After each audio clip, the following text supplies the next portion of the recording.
se han desviado, a una se han corrompido, no hay quien haga el bien, no hay ni siquiera uno. Oramos, por favor. Padre bueno y generoso, en el poderoso nombre de Jesús, en esta hora, Señor, nos acercamos delante de su presencia para rogarle que tome usted el control, Señor, de cada uno de nosotros. Padre, bendíganos, por favor. Que en esta hora, Señor, podamos contemplar una vez más cada una, Señor, de sus promesas en nuestra vida. Y por medio de la palabra podamos, mi Dios, también ver que usted tiene el cuidado de todos nosotros. Le rogamos aún, Señor, por los que no están en medio nuestro, suplicándole que usted toque el corazón de cada uno de ellos, trayendo cambios, trayendo libertad, trayendo bendición a la vida de cada uno de ellos, Señor, así como a sus familias. Y de esta manera, Padre, ellos puedan ver que hay un Dios que se preocupa por su pueblo. En el nombre de Jesús pongo delante de usted a todos los que hoy aquí, Señor, estamos congregados, rogándole que ninguno salga como llegó, que mire su bendición y que mire, Señor, que usted tuvo un propósito para convocarlos el día de hoy. En sus manos nos ponemos, maravilloso Señor. Amén y amén. Dele al Señor un fuerte aplauso, hermano, hermana, por favor. Gloria a Dios. Bueno, hay algo que me impresiona mucho en esta palabra que acabamos de leer. Dice que el Señor miró desde los cielos, buscando entre los hijos de los hombres a alguno que no se hubiera corrompido. Y lo más impresionante es que dice, y no lo encontró. Fíjese qué tremendo es esto, hermano. Porque tú y yo debiésemos demostrarnos con características que al Señor le agraden. Características que al Señor le hagan, hermano, tener un agrado por cada uno de nosotros como pueblo. Y muchas veces nosotros, en lugar de agradar a Dios, lo desagradamos. Por eso me pone mucho a pensar, hermano, esta palabra, porque recuerda usted que hay otro pasaje donde dice que el Señor buscó intercesores y no los halló. Entonces hay dos cosas que mira aquí que vienen a ser una deficiencia en el pueblo de Dios, y es la actitud para ponerse en la brecha por alguien y, hermano, el mantenerse en una condición limpia o pura para el Señor. Fíjese qué impresionante es entonces ver cómo, hermano, el Señor no halló a nadie que no tuviese algo en su persona llamado corrupción. Y qué importante es ver cómo dice en el versículo 3, casi al final, dice, y tampoco había quien hiciera el bien. ¿Cuántos de nosotros pudiésemos decirle al Señor, Señor, quiero pelear contra lo que me ha corrompido? Quiero pelear contra esto que ha venido a afectarme y que ha corrompido a este ser, a este hombre, a esta mujer de Dios. Porque ciertamente necesitamos poner atención a qué es lo que nos ha corrompido o qué es lo que ha generado que tú y yo no tengamos una pureza delante del Señor. ¿Sabe, hermano? A ver, pregúntele a su hermano de al lado, ¿qué es lo que el Señor ve en los hijos de los hombres para poder considerarlos corrompidos?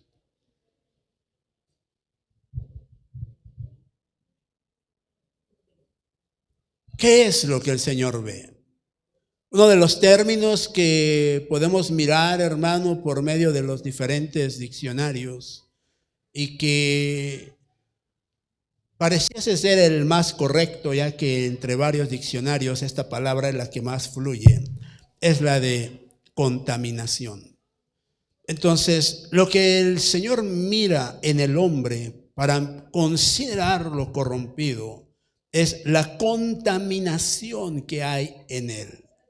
¿Cuál es la contaminación que hoy en día pudiese estar siendo parte del pueblo de Dios? ¿Cuál es la contaminación que hoy en día pudiese estar desviándonos como pueblo de Dios? ¿Cuál es la contaminación que hoy en día pudiese estar trastocando la identidad del Señor en nosotros? Qué importante es entender que nosotros debemos de mirar, que debemos de permanecer en el Señor. ¿Cuántos creen que debemos de permanecer en el Señor? ¿Qué representa permanecer en el Señor? ¿Representará fidelidad?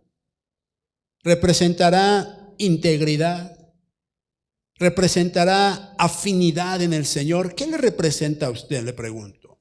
Para que entonces podamos decirle al Señor, Señor, ayúdame. Ayúdame para que lo que me ha contaminado no pase a ser nuevamente parte de mi vida y me desvíe cada vez más y más de ti. ¿Sabe qué importante es que usted y yo identifiquemos, hermano, qué es lo que ha venido a corromperse en nosotros? Porque todos nos miramos, nos vemos quizá gratos a la vista, escuchamos hablar a alguien y decimos, este es de Dios. ¿Por qué? Porque estando entre nosotros jamás vamos a hablar cosas diferentes a las que la palabra nos enseña. Hablaremos entre nosotros quizá en el conocimiento que tenemos de Dios, hablaremos lo que sabemos, pero jamás vamos a enseñarle a la persona que nos escucha nuestras contaminaciones que traemos del mundo. Usted estará hablando del Señor, pero no les va a estar usted insultando con palabras grotescas, con palabras que le hagan conocer a otra persona en usted, ¿verdad? No va a estar gritándoles ni les va a estar ahí recordando a alguien de su genealogía. No, usted va a estar hablando cosas y palabras de Dios siempre. Entonces aquí no podemos conocer cuáles son nuestras contaminaciones. A no ser que alguien de verdad, hermano, por la actitud de otra persona hacia él o hacia ella, no se pueda contener y en ese momento su expresión muestre la contaminación que ha habido a su alma, muestre el daño que ha sufrido en su alma y se atreva con un gesto o con una actitud a menospreciar o a ofender a esa persona. Y si fuese a lo mejor tan grande el daño, a lo mejor hasta palabras pudiesen salir de él contra esa persona. Pero tú y yo tenemos que entender que debemos de cambiar esa condición. Debemos de cambiar esa actitud que nos ha llevado a corrompernos y a mostrarnos delante del Señor como seres contaminados, como seres que se han corrompido, no solamente en lo carnal, sino también en lo espiritual. Porque dice la palabra que el Señor, hermano, no mira lo que hay en el hombre exterior, sino lo que Él puso interiormente en el hombre. Por eso es importante entender que debemos de mirar, que debemos de ser gratos al Señor en espíritu. ¿Cuántos lo creen? A ver, pregúntele a su hermano, ¿cómo estás espiritualmente? ¿Cómo estás espiritualmente? Pregúntele, por favor. ¿Qué le va a decir? ¿Cargado? Ay, más o menos.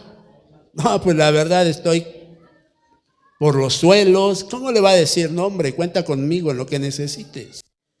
Mi alma y mi espíritu son uno y están hechos uno con el Señor ahorita.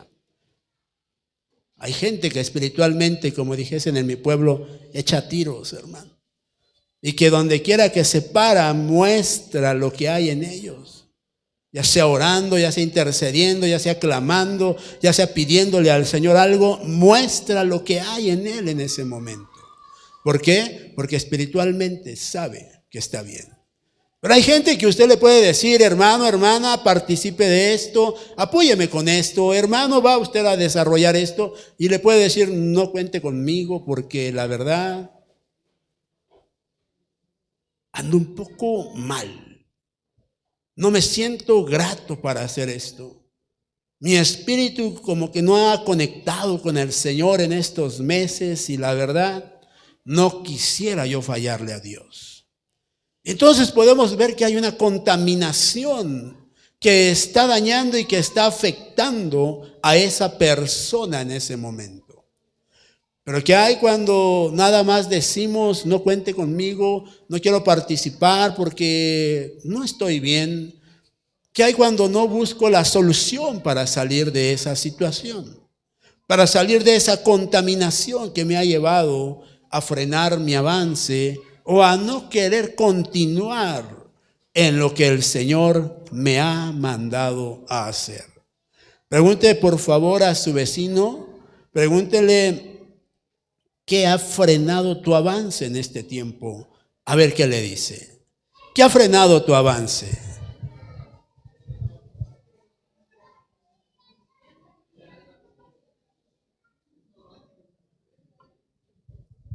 Si habrá algo que haya frenado su avance, algún problema, alguna situación familiar, alguna contienda, hermano, personal incluso. ¿Sabe que hay pueblo de Dios que pelea contra él mismo? Que hermanos, ya no te aguanto solo porque si te fueses yo también me voy. Porque está peleando contra su misma alma, hermano. Y eso es algo terrible. Pero bueno, vamos a darle velocidad a esto y vaya conmigo al libro de Génesis, capítulo 6, versículo 11 y 12.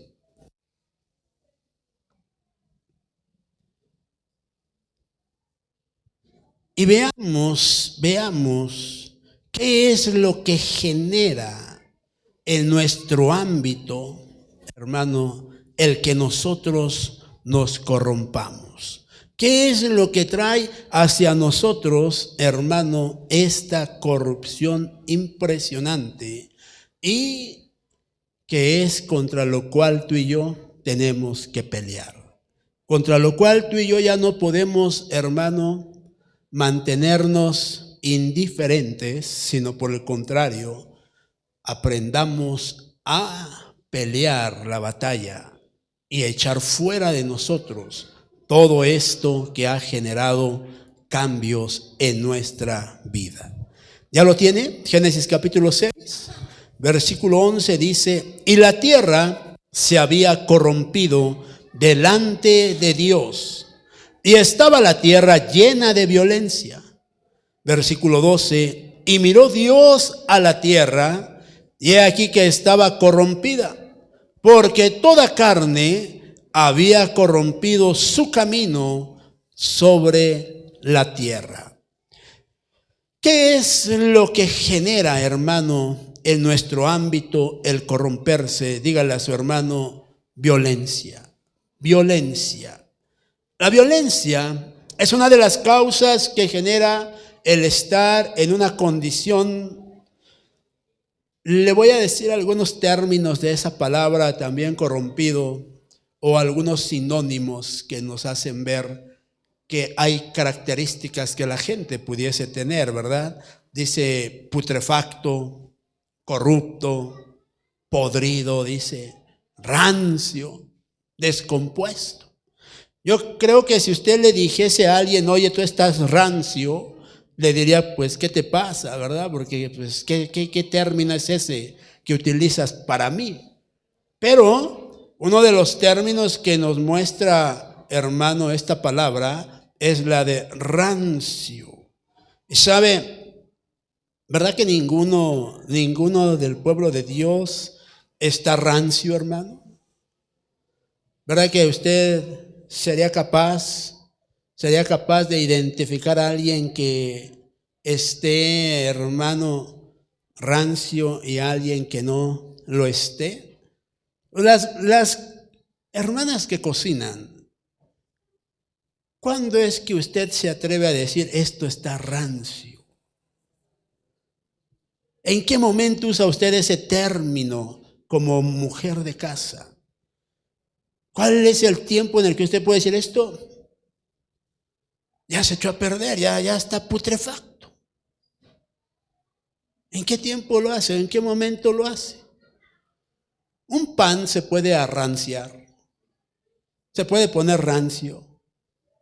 ¿En qué momento dice usted ya está rancio si el pan se puede poner duro? Y luego hasta las abuelitas recomiendan que los guarde para que los mande usted moler y es el mejor pan molido que hay, dicen. ¿En qué momento entonces pierde sus virtudes y se vuelve rancio un pan? Para que nosotros entendamos que hay gente que puede mantener virtudes por un tiempo y que, hermano, llegará el momento que ya no podrá mantener esa identidad o esa falsedad y se descubrirá que está rancio o echado a perder. ¿Qué te quiero decir con esto? La violencia es difícil de ocultar. La violencia es algo que no se puede ocultar, hermano, por mucho tiempo en una familia. No se puede ocultar porque, ¿sabe? Usted podrá llegar a la iglesia, hermano, y ser la familia modelo en la iglesia. Pero sabe que la actitud y el comportamiento de los suyos van a demostrar que no hay una paz en su vida. La violencia se genera, hermano, por muchas actitudes quizá en el entorno donde estamos viviendo. Y estamos viviendo un entorno familiar por situaciones económicas, por actitudes o comportamientos de la persona. Si estamos viviendo un entorno laboral, por presión en el trabajo, por actitudes de mis jefes, pueden ser varias las situaciones que nos lleven a mostrar una violencia. Pero, ¿sabe? ¿Por qué nosotros como pueblo de Dios no podemos evitar la violencia? ¿Por qué? ¿Por qué no podemos apartar ese mal que nos está corrompiendo, que está dañándonos tremendamente? ¿Por qué no podemos ser una familia en Cristo realmente? Una familia que tenga características de ese Cristo o de ese Jesús que dio su vida por nosotros. ¿Por qué no podemos tener esa capacidad de mostrarle al mundo que el Señor ha hecho un cambio en mi vida? ¿Por qué no tengo esa actitud para salir adelante? Y en lugar de clamar, en lugar de buscar a un Dios vivo y real, prefiero mejor con mis actitudes violentas, prefiero querer cambiar la situación o mantener, entre comillas, un orden. ¿Sabe que muchas veces la violencia se utiliza para querer poner un orden en la casa? Se grita, se excede uno en su forma de ser.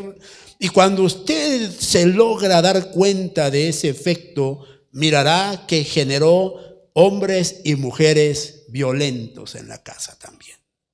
Y cuando usted dice, pero sí hice hasta lo imposible, si los traté duro para que fueran diferentes, se dará cuenta que la violencia con que usted los trató hoy en día se manifiesta. Usted puede en su casa controlar a su pequeñito violentamente y el pequeñito que usted controla ya violentamente viene a querer controlar a otros en su violencia también. Por eso, mire qué importante es ver cómo nos vamos corrompiendo. Cómo esta actitud que el Señor mira no le es grata. Y por eso dice, miré en los hijos de los hombres y miré que había pura gente corrompida, dice. Y qué importante es esto entonces para nosotros. Y digo importante porque tú y yo hemos declarado en muchas ocasiones que queremos participar de un reino, que queremos participar de una vida nueva en el Señor. Pero en la actitud que podamos tener, no vamos a llegar a estar un día en la presencia del Señor. ¿Sabe, hermano? La violencia se puede medir en muchas formas. Hay violencia física, hay violencia verbal. Y yo le preguntaría a usted, como pueblo de Dios, ¿cree que es necesario vivir esa violencia física o esa violencia verbal para poder decir, Dios me quiere mostrar algo, o para poderme acercar a Dios. Le pregunto, porque muchos cuando viven una violencia física, se acercan a Dios. Se acercan a Dios y le podría yo decir, se acercan en el momento menos adecuado a Dios. Pastor, pero ¿que no se trata de acercarse a Dios? Sí. Pero ¿por qué acercarse a Dios cuando estás viviendo un tiempo de violencia en tu vida? ¿Por qué no acercarse a Dios cuando estás viviendo un tiempo de paz o de plenitud en tu vida? Para disfrutar a ese Dios. No para cargar a ese Dios, porque vienes y le dices a Dios, ayúdame, protégeme, bendíceme, llévatelo, sácalo, y al rato tú mismo lo estás trayendo nuevamente a la casa. Por eso la violencia viene a corrompernos, hermano, no solamente el cuerpo, sino el alma y el espíritu. Viene a traer un cambio en nosotros que al mirar Dios al Hijo del Hombre, dice, no hay algo que me pueda servir en él, porque hasta lo que yo puse dentro de él, lo han corrompido. Con sus actitudes, con sus acciones, con su forma de ser. ¿Cuántos se atreverían a pelear contra la violencia? Y dirá usted, pero eso es violencia, pastor. ¿Por qué me incita a pelear contra algo? Pelea contra lo que te ha derrumbado. Pelea contra lo que te ha afectado. Pelea contra lo que ha dañado a tu generación. Pelea contra lo que te ha afectado a ti como persona, como pueblo de Dios o como hijo de Dios. Hay gente que dice, ya no me aguanto ni yo mismo. Por más que quiero dejar de hacer esto, no puedo. He dicho al Señor, Señor, ya no voy a gritar, Señor, ya no voy a ofender, Señor, ya no voy a contender. Y es lo primero que hago nuevamente. No me aguanto ni yo mismo. Y fíjese qué importante es pelear contra ese espíritu que está generando esa violencia en tu vida. Qué importante es entender entonces que yo debo de pelear contra lo que me ha corrompido. Porque si no peleo contra esa corrupción que ha venido a mi vida, o contra lo que me ha corrompido, eso va a corromper también a los míos. Va a corromper a los míos. Y esto es así de fácil. Cuando usted es un hombre o una mujer de oración y sus hijos lo ven orar, sus hijos también se vuelven hijos de oración porque lo miran a usted orar. Y aunque sea por imitación, el pequeño se postra, y aunque sea está mirando a ver qué dice o qué hace, y ahí está postrado, y al tiempo él se vuelve un hombre o una mujer de oración también. Es una corrupción hermosa, ¿verdad? Ahí, una contaminación hermosa. Pero cuando no hay eso en nosotros, y somos hombres que han sido corrompidos por la indiferencia, esa indiferencia también va a generar indiferencia en los nuestros. Ponte a orar. Sí, ahorita. Bueno, ahí te encargo. ¿Qué me encargas? Algo que sabes que no voy a hacer, o algo que sabes que no practico. Por eso, ¿hasta dónde nuestra violencia ha venido a afectar nuestro camino en las cosas de Dios? Muchos de nosotros estamos en el camino de Dios porque a Dios le plació darnos una oportunidad. A Dios le plació llamarnos. Le plació mostrarnos que había algo diferente para nosotros. Le plació mostrarnos el camino de bendición que había para nosotros. Un camino de desiertos, un camino de luchas, un camino de despojos, un camino de batallas. Y dirá la gente, ¿a poco ese es un camino de bendición, pastor? Claro, porque es un camino donde te está mostrando todos tus errores, todas tus fallas como ser humano, como persona. Y mientras tú vayas venciendo cada uno de ellos, irás creciendo en las cosas de Dios. Pero ¿qué hay cuando yo, en lugar de vivir esa experiencia libertad, vivo esa experiencia en una actitud violenta? Porque sabe que entrar a un desierto también implica tener cambios económicos. Y cuando vienen los cambios económicos a mi familia, empiezo a tener actitudes negativas por lo regular. ¿Verdad que ninguno de ustedes le ha dicho a Dios, gracias por la escasez, Señor, gracias, te bendigo, porque hoy tengo menos que cuando comencé, Señor? ¿Verdad que no? Nadie nos atrevemos a externar cosas así, pero no hemos mirado que la palabra nos enseña que el Señor nos prueba con una intención muy clara, y es la de tener un encuentro con el Señor. Cuando tú tienes el encuentro con el Señor en lo económico y buscas sanar tu economía, sabes que tienes que depender del Señor y de creerle a Dios para que eso cambie. Pero muchas veces, como te decía, en lugar de generarte una paz o un cambio a una búsqueda del Señor, una falta de economía genera violencia en la casa. Genera violencia porque dices, ya no sé qué hacer, ya no puedo con esto, ya basta, ya son demasiados los gastos, ya me tienes cansada, ya me tienes cansado, no provees, no suples lo necesario, y empiezan los pleitos en la familia. Por eso es necesario que entendamos que debemos de pelear contra lo que nos ha corrompido. Pregúntele a su hermano de al lado, ¿quién es tu Dios? ¿Quién es tu Dios? Para ver quién es su Dios. Porque hasta pareciera irónico, ¿verdad?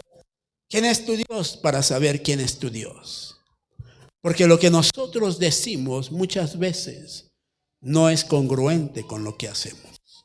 Por eso hay que pelear contra la violencia, contra eso que me ha corrompido y que me está dañando grandemente. Amén. Vaya conmigo al libro de Éxodo, capítulo 32, versículos del 7 al 8. Éxodo capítulo 32, versículos del 7 al 8. Dice la bendita palabra del Señor. Entonces Jehová dijo a Moisés, anda, desciende, porque tu pueblo que sacaste de la tierra de Egipto se ha corrompido. Pronto se han apartado del camino que yo les mandé.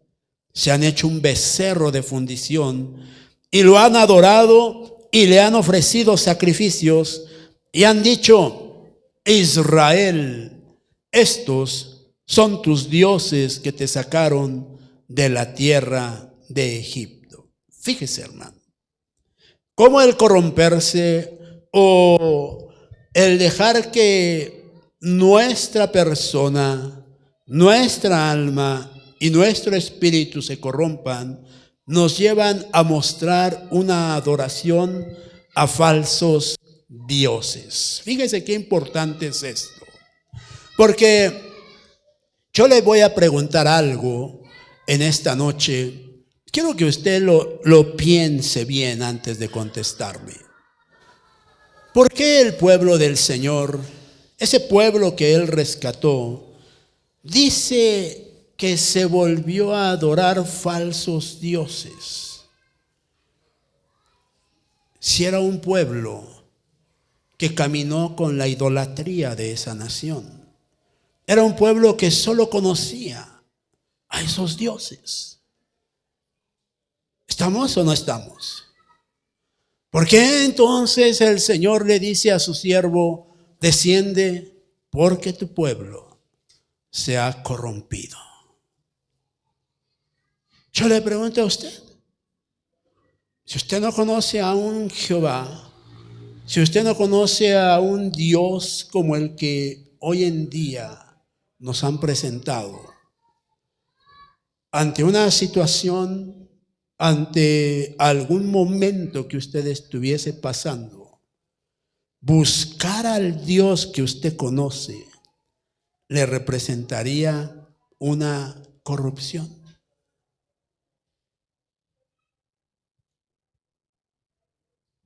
Porque ¿sabe qué tremendo es mirar que aún aquellos que conocen del Señor, aún aquellos que han tenido un encuentro con el Señor, aún aquellos que han sido instruidos por el Señor, llegan a cometer este tipo de errores. ¿Por qué le digo esto? ¿Quién fue? ¿Quién fue el que les hizo la representación de su Dios a ellos? Aarón. Fíjese qué importante es mirar cómo mucho pueblo que el Señor ha escogido para ser libre, en estos tiempos va a ser engañado por gente como los Aarones. Por gente que tiene, hermano, un estatus de sacerdote. Por gente que tiene un conocimiento, entre comillas, del Señor. Y los van a llevar a una adoración falsa. El problema, hermano, comienza dígale a su hermano, en el libertinaje. En el libertinaje. Porque él dejó que los que estaban ahí llegaran a un extremo de libertinaje que generó en ellos un cambio. ¿Sí ha leído el pasaje? ¿Se ha leído cómo el Señor muestra, o por medio de la palabra nos muestra, que ellos excedieron los límites de lo que representaría, perdón por la palabra, la decencia entre ellos? Y mire qué importante es entonces mirar cómo la adoración a falsos dioses lleva a la gente a corromperse con becerros de fundición. ¿Sabe? Estos años, la gente se ha corrompido grandemente con este tipo de becerros. Estos años han sido tremendos. Estos años las iglesias, los sacerdotes, los ministros, los hombres que usted pudiese decir son grandes hombres de Dios, no lo voy a decir todos, pero en su gran mayoría los grandes siervos de Dios han hecho su becerro de oro. ¿Con qué hicieron el becerro ellos? ¿Con qué material lo hicieron? De oro. Dígale a su hermano, el oro representa una economía, un poder económico. Hoy en día, hermano, usted puede mirar cómo para muchos lo importante son los valores, la economía. ¿Qué tienes para dar a la iglesia? ¿Qué tienes para ofrendar a la iglesia? Y es impresionante ver cómo mucha gente cae en ese error. Mucha gente cae en ese error, hermano, porque ¿qué dice la palabra, hermano, acerca? ¿Qué dice la palabra acerca, hermano, de los bienes que se llevan a la iglesia? Dice que el sacerdote les debe de decir, vengan, traigan aquí a la casa, traigan y dennos para la casa del Señor. O nos muestra la palabra que cuando hay una unanimidad, cuando hay un mismo sentir, cuando hay un amor por el pueblo del Señor, dice que los que participaban de eso, dice que llevaban a los pies de los apóstoles, hermano, el producto de la venta de aquellos bienes. ¿Se acuerda? ¿Cuál era la intención de llevar eso? De que se repartiera entre el pueblo y que el pueblo pudiese tener también una sanidad económica, una libertad económica. ¿Estamos? Hoy en día se ha perdido eso. Hoy en día se ha perdido eso y hoy en día se vive un reino diferente. Hoy en día, hermano, la gente ha cometido un error. ¿Sabe cuál es ese error que han cometido?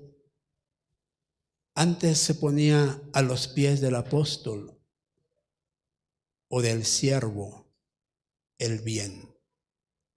Hoy se pone en las manos de ellos. Y en lugar de que sea para bendición del pueblo, es para bendición de él solamente. Se ha perdido el reino de Dios en la tierra y se ha caminado en el reino del hombre en la tierra.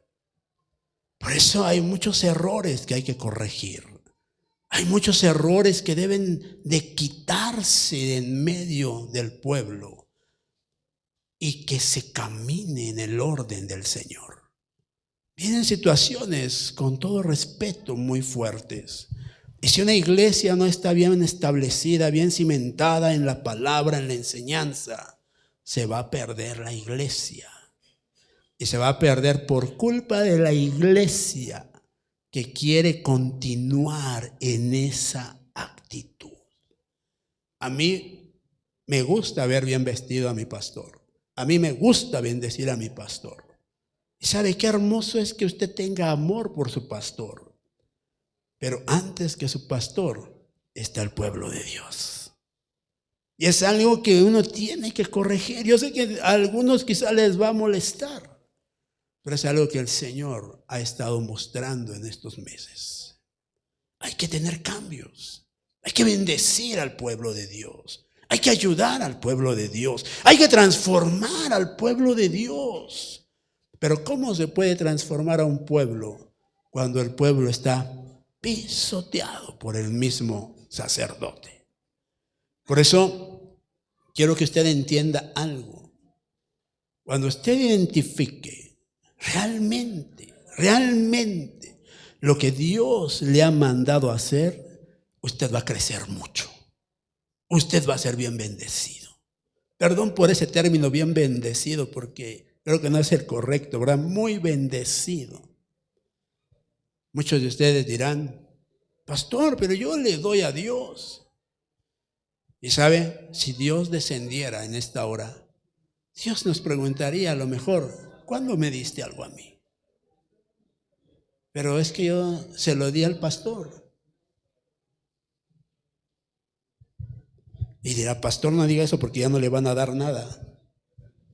No. Dios. ¿Cuántos creen que Dios provee? Dios provee de verdad. Cuando alguien cree, Dios le provee. Cuando alguien quiere hacer las cosas en orden, Dios le proveerá. Por eso es necesario que nosotros entendamos que debe de haber cambios que lleven a un crecimiento a su pueblo. Y en eso tiene que haber un cambio en la palabra del Señor. Amén. Entonces la adoración a falsos dioses estorba el crecimiento del pueblo, estorba la bendición que el Señor ha dispuesto para nosotros. ¿Todavía sigue aquí conmigo? ¿Podría decir usted amén? Amén.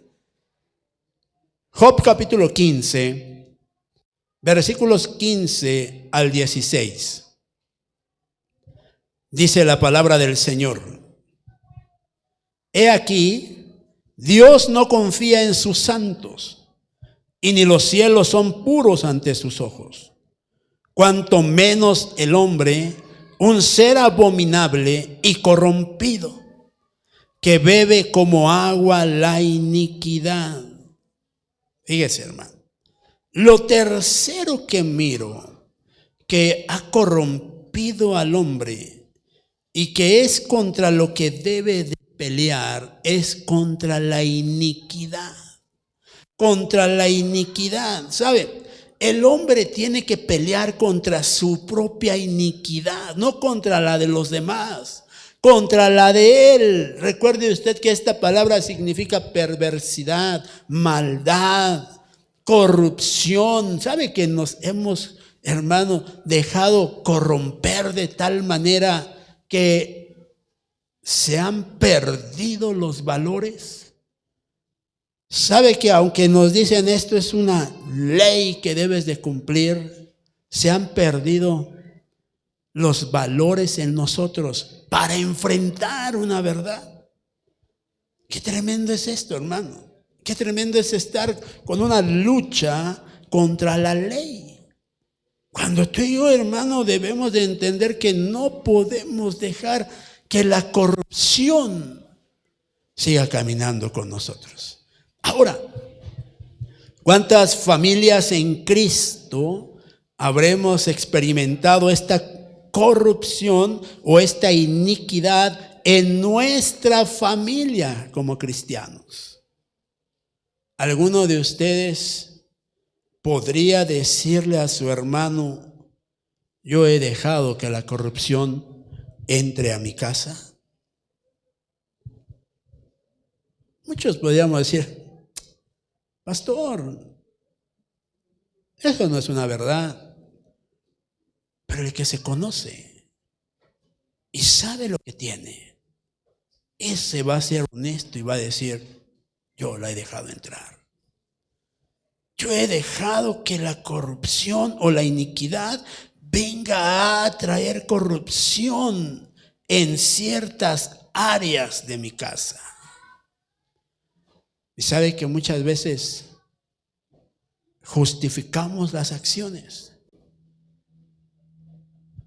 por amor a fulano, por amor a fulana. Es que he dejado que esto pase en mi casa. Y no miramos que estamos, hermano, corrompiendo ese entorno familiar, ese entorno laboral, ese entorno en la casa de Dios. ¿Cuántos de los que viven en la casa de Dios, de los que asisten a la casa de Dios, podrían decir: pastor, yo me he dado cuenta que la iniquidad ha entrado a la iglesia? Para poderle decir: ¿y por qué no la ha sacado? ¿Por qué me dice: yo he visto esto y usted no ha hecho nada porque eso no pase? ¿Por qué si usted la ha visto entrar muy campante a la iglesia no le ha dicho: así como entraste, date la vuelta y salte? ¿Por qué? Si somos un cuerpo en Cristo. Si somos uno en Cristo, y eso es lo que tú y yo tenemos que defender. Lo que el Señor ha buscado hacer de nosotros para poder mostrarle que no nos hemos corrompido. No, pastor, es que si saco a este hermano o saco a esta hermana, el pastor se lleva a media iglesia.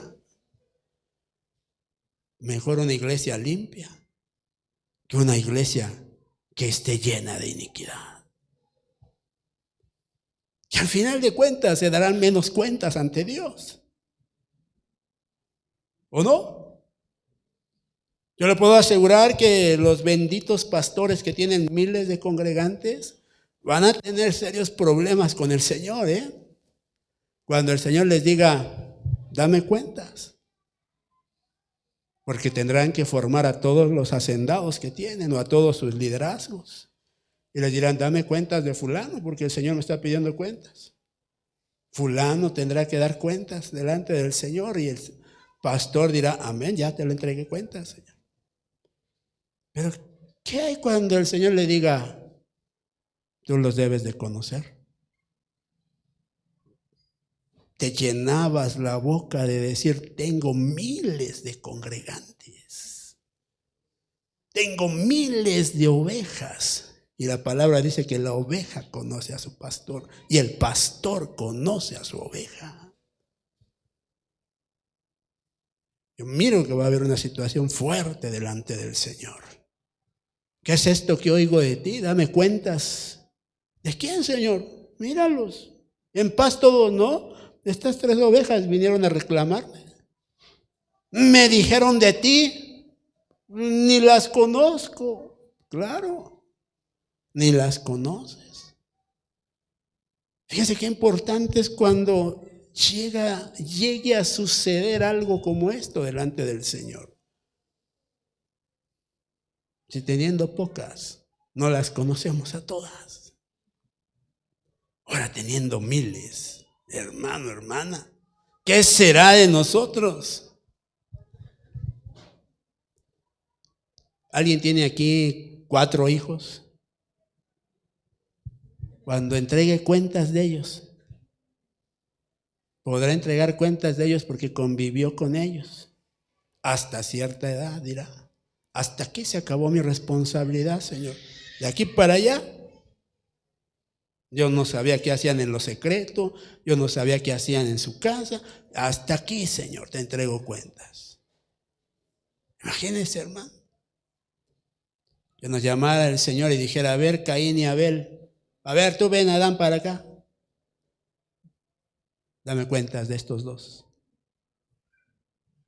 ¿Qué tendría que decir Abel, hermano? Adán, perdón.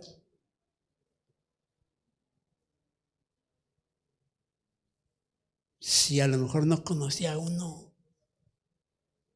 No, pues es que mira, mi Abelito me salió bueno, Señor. Mira, mi Abelito, hambre de campo, trabajador como él solo, Señor. Míralo, no, hombre. Me gozo solamente de decir todo lo que hacía mi Abelito. Y cuando le dijera el Señor, ¿y tu Caíncito? ¿Qué hacía? Ay, Señor, no sé por qué salió perdido, Señor. No sé de dónde me salió tan mal Señor. No sabes de dónde. Fíjate, tú mismo dices, no sé. Como diciéndole, no tengo cuentas que darte, Señor, de él. ¿Cuántas veces hemos platicado, hermano, a lo mejor con alguien que queremos o que apreciamos o que nos han presentado y decimos, no sé por qué me salió así? No sé, pues si no le salió en una rifa. No pagó porque le saliera. ¿Qué hicimos mal nosotros? ¿Qué hicimos mal? Le pregunto. ¿Cuándo se metió la iniquidad a nuestras vidas? ¿Cuándo entró y empezó a corromper lo que Dios nos había dado? ¿Cuándo vino a dañar esta estructura que el Señor nos dio como familia? Por eso necesitamos entender que debe de haber cambios. Cambios que nos presenten delante del Señor como hijos del hombre o como hijos de hombres con características dignas de ser considerados por el Señor. Porque es impresionante como la palabra que le leí al principio que dice que miró a los hijos de los hombres y todos estaban corrompidos, dice la palabra, hermano. Por eso tú y yo necesitamos pelear contra lo que nos ha corrompido. Por ejemplo, mire, le voy a dar una más, mire. Se me van a faltar varias, pero mire. Jeremías capítulo 49, versículo 7. Jeremías capítulo 49, versículo 7 dice la palabra del Señor acerca de Edom. Así dice el Señor de los ejércitos. No hay ya sabiduría en Temán. Se ha perdido el consejo de los prudentes. Se ha corrompido su sabiduría. Fíjese cuál es el grave problema que hay aquí. ¿Alguien se considera sabio? Porque mire, dice aquí esta palabra. Que la falta de consejo ha corrompido la sabiduría. Mire. Se ha perdido el consejo de los prudentes, dice. ¿Sabe que hoy en día, hermano, hermana, ya la mayoría, hermano, de las familias, ya la mayoría de los congregantes, ya no buscan consejo? Ya deciden por ellos mismos. Y dirá, pues es mi vida, pastor. Amén. Es tu vida. Pero muchas veces nuestras propias decisiones nos hunden más. Porque dicen, tengo la capacidad, tengo la sabiduría para decidir qué debo de hacer. Y cuando eres capaz de reflexionar, te darás cuenta que tu sabiduría te hundió más. Pero cuando no, dices, no quisieron entender, no quisieron comprender, no quisieron hacer caso y ahora están así porque ellos se lo buscaron. ¿Y sabe qué triste es eso? Que no aceptaste que hacía falta el consejo en tu vida.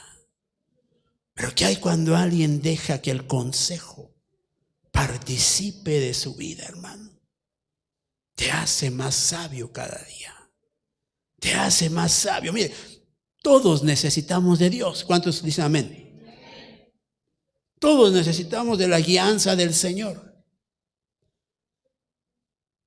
Y todos podemos decir, Dios le habla a todo mundo.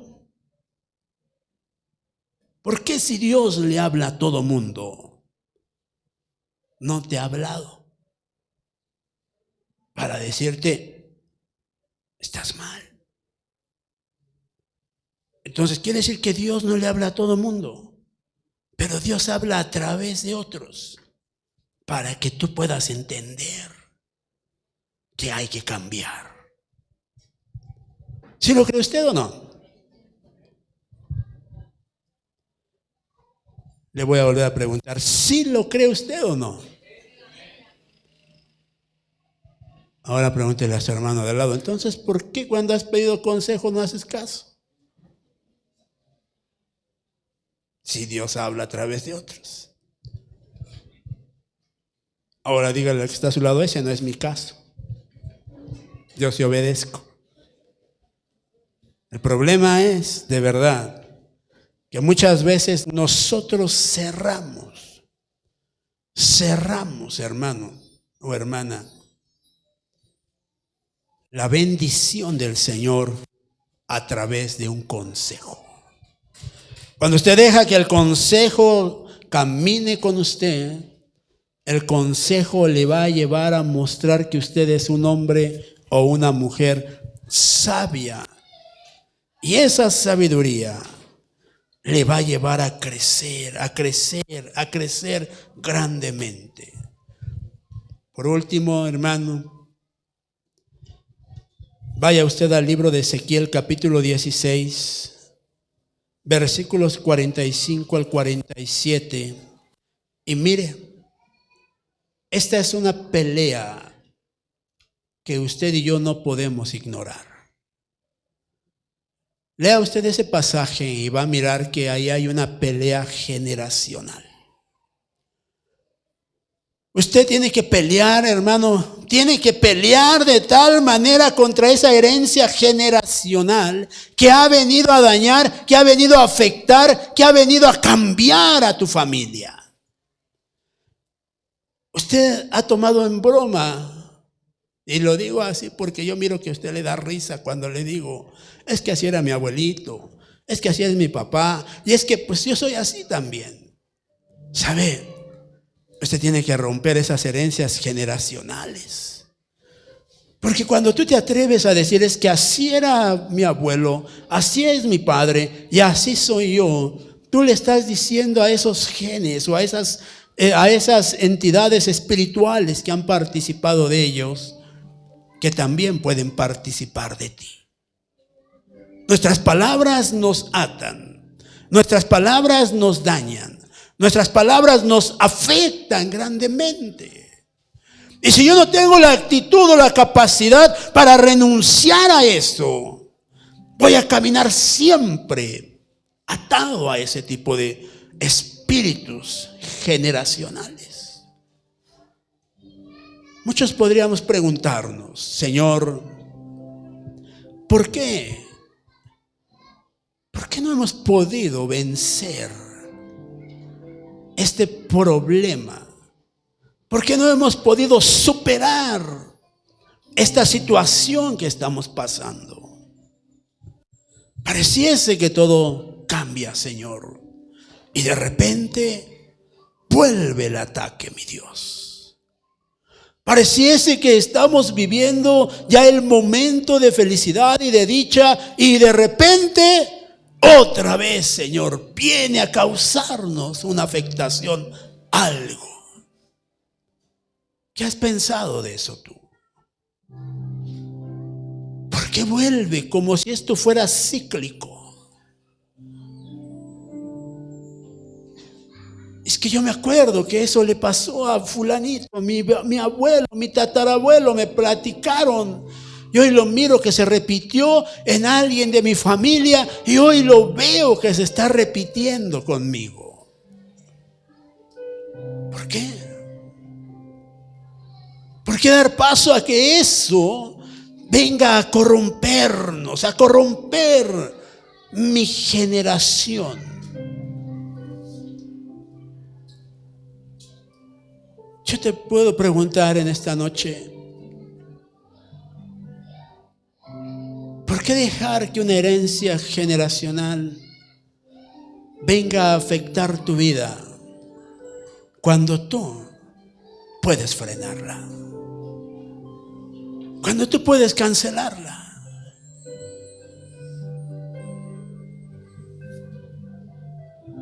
A mí me han preguntado, hermano, mujeres me han preguntado, pastor, ¿qué hay de cierto en que si mi madre tuvo cáncer, yo también voy a tenerlo? Otras me han dicho, pastor, me dijeron que tengo cáncer y pues mi madre tuvo cáncer. ¿Qué hago, pastor? ¿Sabe qué triste es escuchar eso? Porque no han entendido que el Señor les llamó para ser libres de ese tipo de herencias. Cuando yo le digo, no lo crea, rechácelo, cancélelo, oremos a Dios y pidamos que el Señor le haga libre. Algunas lo creen, otras no lo creen. Y cuando tú les preguntas, ¿cómo vas? No, pues ya me dijo el doctor.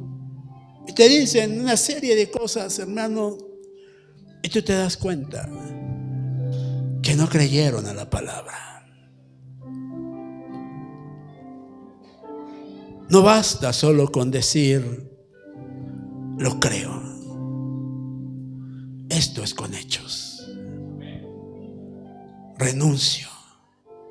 Y cuando tú dices renuncio, es hacerle saber al que renunciaste que no tiene nada contigo, ni en tus pensamientos, ni en tu cuerpo.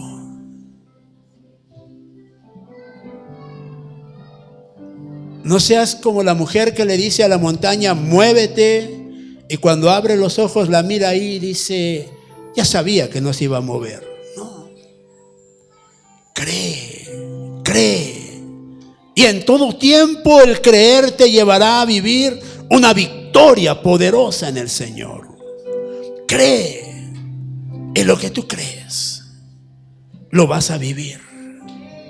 Cree en lo que tú crees, lo vas a disfrutar. Porque el que dijo que al que cree todo le es posible, no fue un hombre, fue el Señor. Créele al Señor y vivirás una vida de bendición y de libertad. Créele al Señor y vivirás un cambio en tu vida. Cierra tus ojos, por favor.